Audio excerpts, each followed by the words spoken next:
Hi, I'm Kat, marketer turned brand storyteller, And I'm Candice, educator turned entrepreneur. and you're listening to Not nice, clever.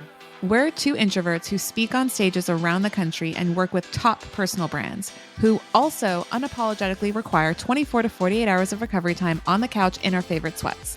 All Netflix and no chill. And to be clear, we're not quiet or nice. Together, we're redefining what it means to be an introvert who means business. It's time to show up and show off. Are you in?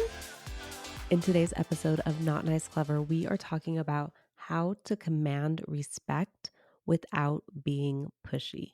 This topic comes up for Kat and I a lot with our clients because it is entangled with the idea of creating boundaries, with maybe the idea of saying no, and lots of things that can make us uncomfortable as we grow in our business. So, Kat and I thought we would talk about a few points that have helped us to command respect, but also not be aggressive and really just create a space for our relationships to grow and be mutually beneficial.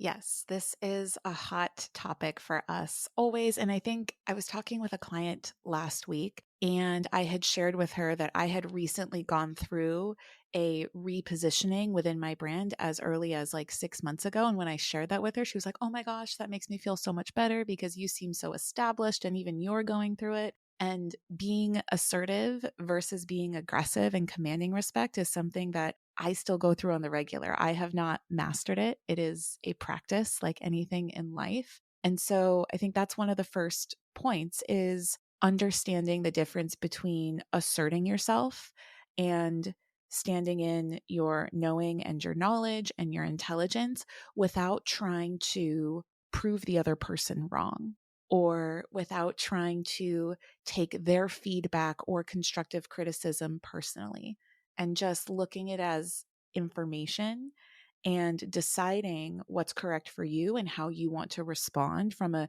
neutral place without making it so emotionally charged. Because I don't know about you, Candice, but in the past, when I've had conversations like that and I take things personally, I actually stop listening and stop being present. And I'm just like gearing up for a fight in my mind. And that's not helpful or conducive to arriving at a solution or problem solving whatever it is that I'm going through. It's a fine balance and a practice. Like I said, I'm always mastering it. Yeah, I don't think it ever goes away. It's one of those things that we're going to continuously practice and iterate on and reflect on. I think that another thing that comes up for me is remembering that we are likely working towards a similar goal with even with your client and going back to what is the goal that we are trying to accomplish instead of, who's right or wrong. It's like if this is the goal, how do we work together to move towards that goal? And it doesn't matter if it's my idea or if it's your idea or if it's a combination of our ideas. Yeah. And it doesn't even have to do with feelings at all. It's just like, what are the right next steps to get to where we're going? Very true. Yeah. I really do like that because I think a lot of people get really invested and really passionate about what they think is the best way to go or that way. But if collaboration and partnership and in our partnership in this podcast and all the different ways that I have grown in that way over the last few years is that 2 + 2 can equal 5 when you do combine ideas and combine heads and be able to come up with ideas that you would not have come up with if you were just trying to go at it yourself and white knuckle it, you know? Yeah, totally. Our next tip is really important. And I think it's not something that people think of when it comes to commanding respect. Like that seems really like you have to take an action, you have to take charge, but there's something you can do that actually is a lot more subtle. So, what's this next point here? This next one is emphasizing the power of active listening, which is really important as consultants and coaches. Kat and I use active listening all the time. And what it does is really helps you to build that relationship with the person you're working with. Because if someone feels like you hear them and you understand them, and you actually use their words back to them when you're reframing and talking to them, that's actually a practice called mirroring. It can make people feel really comfortable and their guard can come down. So someone might say, Candice, when I push record, I feel really anxious and I worry about the way I look and sound online. And I'd say, okay, so I know when you sit down to create this content, you're feeling anxious. and you're worried about what people think. And here's an example of how other people have overcome that, how I've overcome that, and how I know you can too. And let's look at past successes that you've had and draw on those to help us get through this tough part. But using their language, and instead of saying, no, you don't have to feel anxious. No, that's not true. You look fine. Like, instead of saying that, saying, I understand where you're coming from. I hear you. Mhm. And there's these other things. Yeah.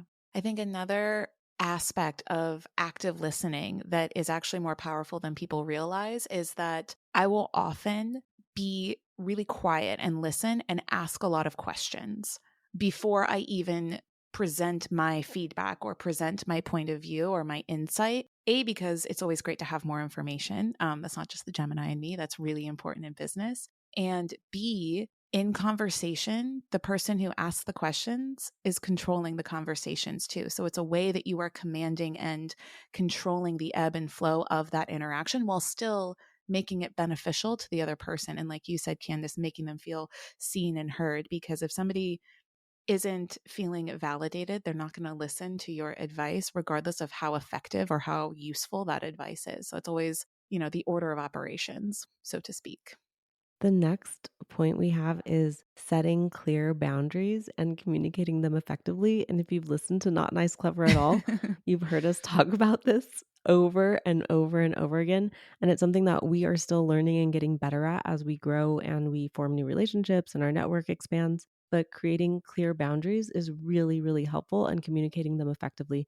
So you've probably heard me talk about in previous episodes where I say, hey, we have this call for 20 minutes and here are our two goals on this call and we need to accomplish them together. And I might be at the last 7 minutes of the call and say, okay, let's bring us back. We have 7 more minutes and we have these two things that we're going to accomplish. And I will frame every part of the call so that people understand the expectations and what container we're operating in.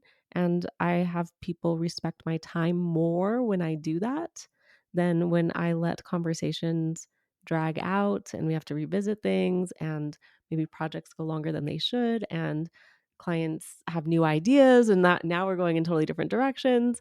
And so using clear boundaries and setting clear communication expectations really does help every party benefit from the experience altogether. And I know sometimes people are afraid to be like, oh, isn't the other person going to think that I'm rude or mean by setting certain parameters? But actually, what I've found is that when you do set parameters and expectations, people feel more confident and comfortable Hmm. because they know what's going on. They Yeah. know what the next step is.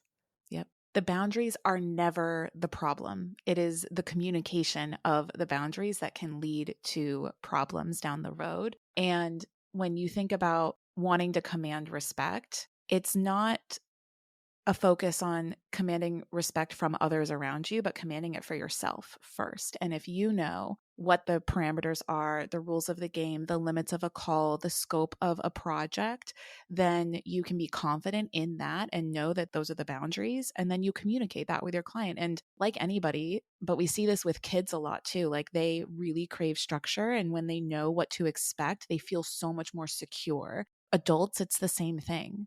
In fact, even more so. You just reminded me that this is probably from my teaching days. Yes. Like, this is probably that exact same thing Hmm. because when I taught middle schoolers, it was definitely about creating expectations about how we communicate together as a class, how we communicate one on one, Yeah. how we operate towards a similar goal, and always keeping them in the loop about what's happening next and creating routines that feel really comfortable and safe for people. Hmm. And that's definitely something that I brought over to my business, but I never really thought of it like that. Yeah. Hey, guys, this is an example of personal branding in action and just being yourself, like being a human being in business. Your background, your backstory, it comes through. It shines through in subtle ways, right? Candice, I love your educator background because I'm not a former educator, so I'm learning from you too about how to be a better coach and a consultant because you have those frameworks that work.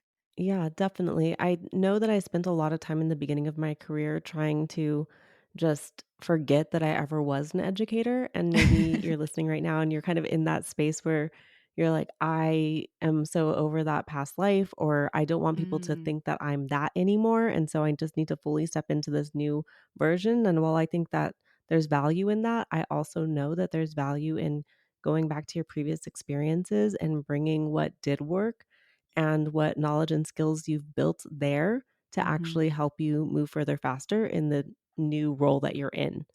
So, really thinking about what are those key components that you had in your previous career Yeah. that you can help move yourself forward now. Because just like pretending that it didn't happen is probably not in your best interest in most Mm-mm. cases, I'd imagine. Yeah.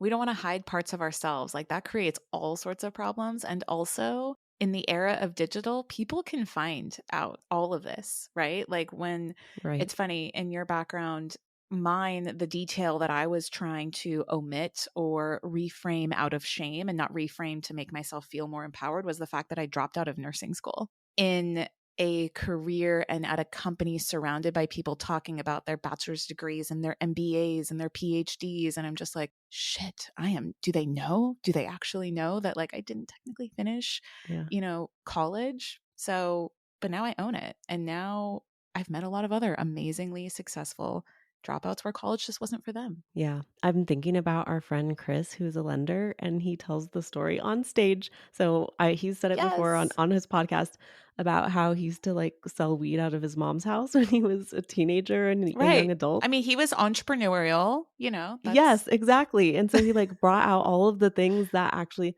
okay, but what I learned is I'm an entrepreneur, and I know how to network, and I know how to, hmm communicate and sell ultimately, right? And, like, get people to trust him yeah. and all of those types of things that actually are beneficial in his career as a lender, and so just really owning any experience that you have and what that brings to the table now. So one of my coaches, Andrea, she interviewed this guy. I just had to Google it. It's Eric something. He wrote a book called Pressure, and it's on my wish list on Amazon. I'm going to be ordering it soon. But it talks about how he went from being a former drug dealer to like a multi 7, 8 figure entrepreneur and like his journey there and all of the lessons that he learned. And so it just, if you guys want to pick that up, you'll probably beat me to it because I'm a classic Gemini and that I like start 8 books and I never finish all of them at once. Okay.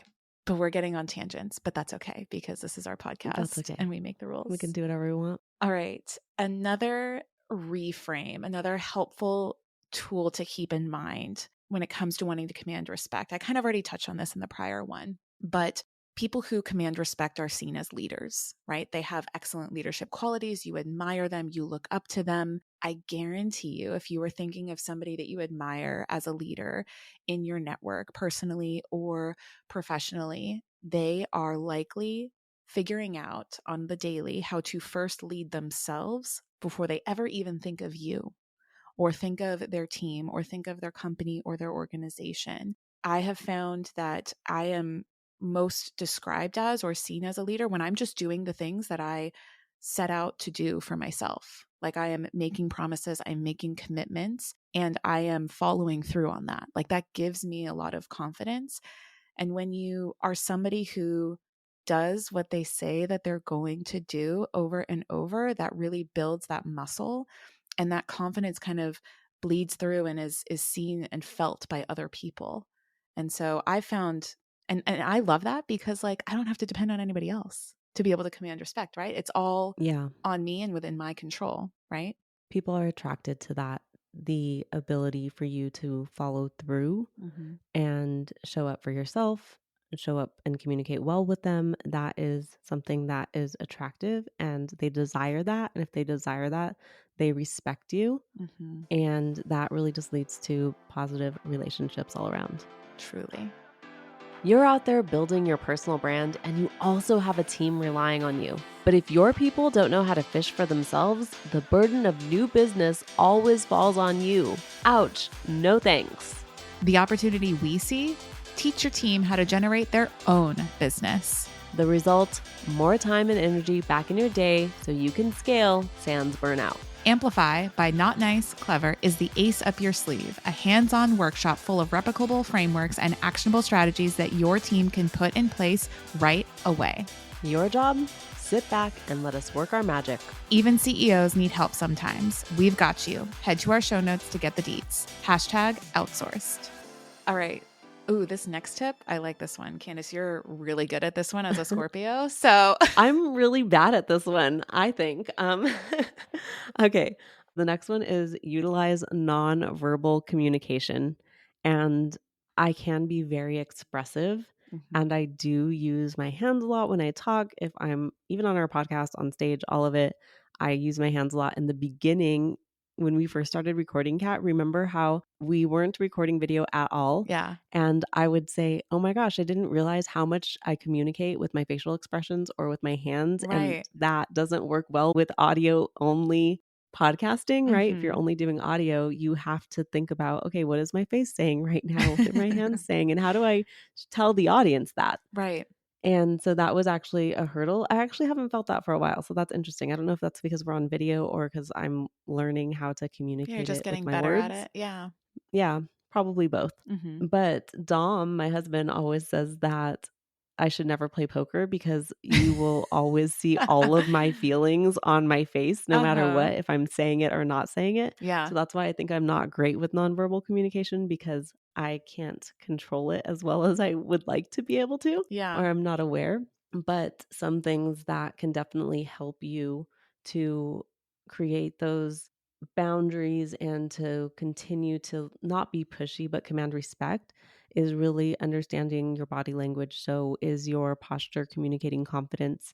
Do you have good eye contact? That really matters, especially when you're meeting someone, is Mhm. like looking them in their eyes, shaking their hands. Those types of things do help people to respect you more.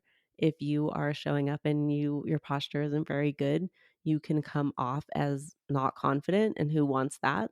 Mhm. And so really thinking about those types of things is super important. Yeah. And you guys know Candace and I are both introverts. And one thing that I have found, I can't remember who like brought my attention to it, but they talked about how you can even hear somebody's posture in their tone of voice. So if you are even on a phone call or a Zoom call, it doesn't have to be in person. Obviously, you can see somebody's posture more clearly in person, but you can feel their posture and how they're coming across. And so, you can start by even when you're responding to an email, responding to a text message, like sit up, like put your shoulders back, like unclench your jaw, or even like I love to pace when I'm like recording Mhm. voice notes or using voice to text because I got my nails done last week and they're really long. And so I'm like autocorrect is not saving me right now. But those are just little tips that you can use, like get into the right posture before responding to somebody. One thing, it's funny, Candice, that you feel like you're not great at nonverbal communication. I thought to myself, Dom is with that like classic Italian stoicism. So maybe you can just be like the person on the other side of the poker table that's like faking everybody out, and while Dom's like breaking it all in, and that you guys just do that like one two Yeah, there punch. you I don't know. go. That's like my casino fantasy right now. But Totally. one thing that's really still hard for me, even sometimes with Will, is making eye contact. That is Mm, probably my greatest area of continual improvement because culturally, eye contact, at least on my mother's side in Japanese culture, was is considered a challenge. It's considered mm, too bold, right? Like you bow. The first thing you do when you greet somebody is you bow, and you always keep your eyes lowered. Like it's so I recognize that in me, and so I always try to hold eye contact for at least 5 seconds, like when I'm meeting somebody new. mm. And like even with Will, he'll call it out, and we'll just like have like we'll play a game of like a blinking contest. Have you ever done that with Dom? Yeah. Yeah. So I've that's heard my a piece of practice. advice for relationships, whether it's like relationships between a parent or a child or partners, Mhm. is if you're wanting to have a conversation that you might perceive as being a difficult conversation, having it in the car because you are Oh. more likely to be a little bit more vulnerable because you're not looking each other in the eye. Mm. And so there is definitely something to, eye contact or maybe strategically not eye contact so you can let your guards down. Yeah. So I think that's interesting. I was thinking about another piece of nonverbal communication. Yeah. In our notes here, we have tone of voice. Mm. And one thing that I've been kind of studying is how women are more likely to end their sentences with an uptick at the end, Like we're just like asking a that, question. like we're asking a question. Mhm. And I'm actively working on ending my sentences as a complete sentence. It's a Mm. thought. It's not. right, like saying the word right at the end, which is also a habit that I have. That's like asking for validation and Right. not maybe Owning. believing, Yeah. owning it. And so that's something that I've been reading about, watching videos on, and I think that it's something worth thinking about in Hmm. your own communicating. If you're listening right now, are you ending in an uptick or are you ending confidently? I do that. I say, does that make sense? Right. I'll ask that question. Is also something that I was reading, and obviously there's like lots of different theories that it actually kind of takes away from your authority if Mm, you're asking, I say right a lot, yeah. or does that make sense? Or like, are we on the same page? Kind of just asking for permission from the other person. Hmm. And really, you're the expert. Yeah. They're there. Yeah. Like you want to check for understanding. They're there in that room, Yeah. yeah, listening to you sitting in that chair Hmm. because they think you're an expert. So act like it. Snap, snap. I love it. But you're probably still gonna hear that once in a while. Yeah. I'm working on it. Me too. All right. The next tip, second to last one we have to share with you guys, is also really simple, also fully in your control, is to be consistent and reliable. I feel like people put commanding respect and being respected and being seen as a leader, like all of that, like on this unreachable pedestal. Like, oh, it's nice for you, Kat and Candice, or it's nice for you, Ryan, or it's nice for you, Chris. No, it's not nice for us. We've earned it. We've put in the work. It's reachable for you. It's attainable for you. And one of the tips is literally to just be consistent and be able to be relied on. Show up when you say you're going to show up. Yeah, Do what you say you're going to do. Don't overpromise and underdeliver. Underpromise and overdeliver. You get mad respect points from me if you do that with me. totally. And I know you strive to do that with your design studio, Candice. You were like 6 to 8 weeks, like when we were working together last year, and I was like, okay, I'll wait. And then you got Yep. me my concepts like a week and a half early, and it felt like Christmas Yeah. in March, which is great. One thing that you said right now reminded me of something that Dom and I always say, because people will tell us pretty often, which we're grateful. People will be like, "Oh, you just got back from Italy? Must be nice. Oh, you just came back from Mexico? Must be nice. Oh, whatever." We'd like do all this cool stuff, and we do. Yeah. They say must be nice, and we're like, "Yeah." Dom says it fucking hey is. It fucking hey is nice. And also, like, there's a lot of work that has gone into being able to do that for the last 10 plus years that Yes. allow us this space to have multiple homes and travel when we want to, and also work our asses off at the same time. So when people say must be nice, we say, yeah, it's great. It's actually fucking amazing. Not just nice, Um, it's a pleasure. and yeah, and there's a lot that goes into Hmm. getting to this place that is never ending, right? And I wouldn't have it any other way. I love my life. I love the, ability to be on this podcast with you and speak and do all these really amazing cool things, but it's not all fun and games, right? There's work. Like, I think There's people, work. it goes back to this one quote, and I am a classic example of this where I overestimate what I can do in a day and I underestimate what I can accomplish in a month. And I have restructured the working on my business types of activities to where I've just got two big things, two fun, big projects, big rocks each month to do, not like a million, I'm just going to focus on those Yeah. two big things. And if I get those two big things done, the month was a success. And then I have it broken down into like other things, like weekly things. And then I've got my daily rituals. But what you and Dom have built, knowing what I know a lot about you and I know a little bit about Dom's, past and about mine, it's like, it's not overnight. It's No. really, it compounds, it's these being Yes. consistent. It's the how you treat yourself, how you lead yourself. It's about figuring out your boundaries you set for yourself. And then others are like, oh, damn. Okay. Well, all right. I can't talk to Kat on a Monday unless I have a podcast Yeah. with her. And then she'll talk to me because she only meets with Candace on Mondays. Totally. And there are those things where people kind of think you're crazy, especially in the beginning, and they haven't seen Hmm. any of the return on your investment where they're like, okay, Kat, like you're too cool to talk to me on Monday. Actually, I'm not too cool, but I'm too focused right now Yeah. to do that. And there's a time for that, and it's in the schedule, and I will talk to you, but it's just not going to happen on Monday morning. Yeah. And I think that's just so important, especially in those beginning phases. And it was so funny because my best friend Corey, she texted me yesterday, and it reminded me of like how far we've come in our careers and in Yeah. our journey. And she texted me, "Hey, remember that one time when we had a 2-year anniversary party for Riding with Corey and Candice and like 500 people showed up?" It wasn't 500, that was hyperbolic, but it was Right. a couple hundred people showed up to our Riding with Corey and Candice, which was a Facebook live show. I use that loosely, No, where that's totally what it is though. Oh my gosh. we would drive around Las Vegas Mhm. with a woman in our backseat who would tell her story about how she got started in her business. Fun fact, one of the people who was in our backseat, she was talking about the deodorant brand that she created. And on that episode, Dustin, Corey's now husband, commented, and that's how they went on their first date No from an episode way. of Riding with Corey and Candice. Anyways, the Ah. point is, she sent me this message. She's like, "Remember when we did that?" And Riding with Corey and Candice, y'all, it was a Facebook live show in quotation marks. Mhm. And we threw a party and we had sponsors for beverage and we had a friend play music and we had charcuterie and someone donated their space for us. And just so many incredible people came together for like this idea Mhm.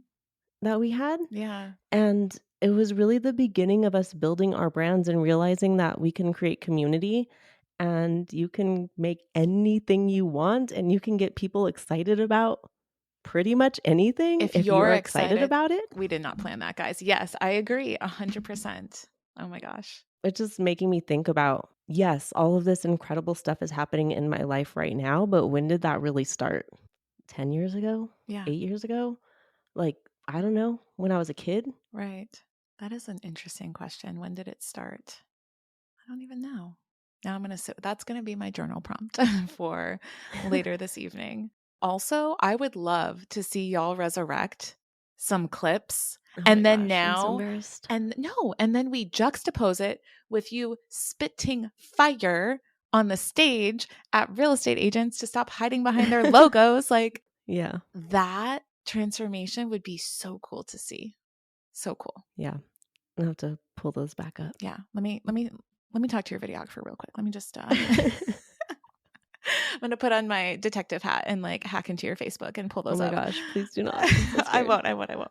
I'm just gonna keep reminding you until you do. I forget we're talking to the entire Clever crew right now and That's guaranteed right. someone is DMing me an episode of Riding with Corey and Candice after this. Please do. Also DM it at CatToryXO on Instagram. We will make this happen, y'all. Hashtag collaboration. Okay. Back to our last point. Probably the most important, probably the one that people are gonna roll their eyes at because we will not shut up about this one point until every single person in our clever crew embodies it. You want to command respect? You got to know your worth. And you got to enjoy and delight in saying no. The joy of missing out, the power of no energy, Yeah. and standing in your worth, which is a fact, not a feeling. Did I end that with a sentence with like completeness? Because that's what I was going for. I think you that was good. Okay. Fuck. And then I fucked it up because then I asked a question right after. Okay, your turn. Look, Speak in a sentence and we're old going to like just habits mic are drop. hard I to know.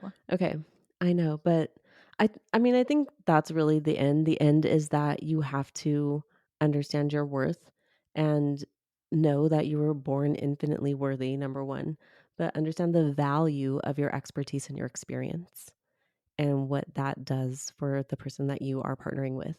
And stop being afraid to say no, specifically when you are saying yes to something that is a no to yourself. Mm. That's a problem. If me saying yes to this other person is actually me saying no to my goal, my dream, my vision, my own boundary, then that's a problem. So, understanding what those things are ahead of time so you can actually make a commitment either way, whether it's a yes or a no, it should be a hell yes, maybe even a hell no. Mm-hmm. There's You rarely. could probably leave out the hell no, just no. Yeah. Full sentence. period. We hope you've enjoyed this episode of how to command respect without being pushy. If there is another question related to this, or you have dug up a episode of Writing with Corey and Candice, please feel free to DM it to us on Instagram at NotNiceClever or at CatToriXO so that we can showcase all of our transformations in real time. We love you guys, and we will catch you on the next episode. Thanks for joining us on Not Nice, Clever. Remember to follow our podcast wherever you listen to audio. And if you found today's episode valuable, please share it with your friends. No gatekeeping here. Remember, we love to see our clever crew grow. Signing off, you're not so nice, but oh so clever besties that mean business. See you soon.